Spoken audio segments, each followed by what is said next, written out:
Magandang gabi, Philippine Air Force. Alamin natin ang magiging lagay at taya ng panahon ngayong gabi ng Huwebes, 07 May 2026. Ang minomonitor nating low pressure area ay huling namataan kaninang hapon sa coastal water ng Picong, Lanao del Sur. Nananatili ang mababang tsansa na maging isang ganap na bagyo ito sa loob ng 24 oras.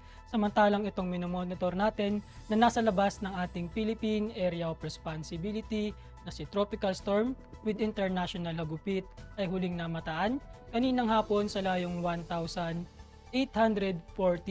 kilometers east of northeastern Mindanao. Taglay ang hangin na umaabot ng 65 to 80 km per hour at ito'y kumikilos pakanluran, Ilaga, Kanluran na may bilis na 20 km per hour. Itong nasabing bagyo ay walang magiging epekto sa ating bansa sa susunod na 3 araw. Samantalang itong easterlies o yung mainit na hangin na nagmumula sa karagatang Pasipiko ang siyang makakaapekto sa natitirang bahagi ng ating bansa.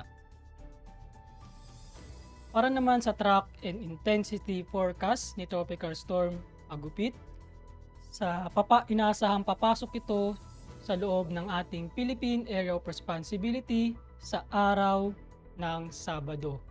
At habang ito ay kumikilos, Kanluran, Hilaga, Kanluran, mananatili ito sa kategoryang Tropical Storm.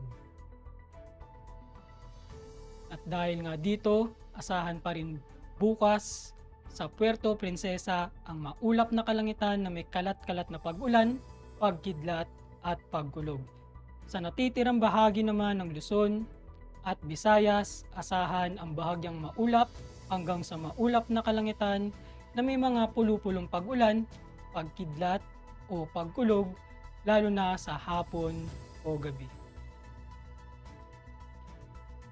Dito sa Zamboanga Peninsula, bukas asahan din ng maulap na kalangitan na may kalat-kalat na pag-ulan, pagkidlat at pagkulog.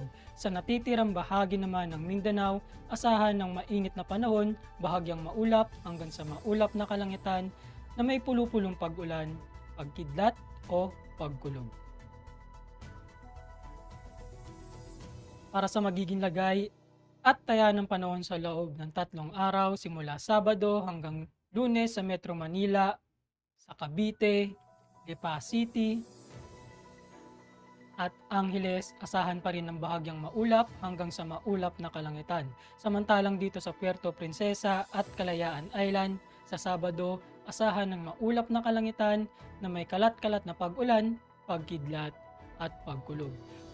Pagsapit naman ng Linggo at Lunes, asahan na muli ang bahagyang maulap hanggang sa maulap na kalangitan.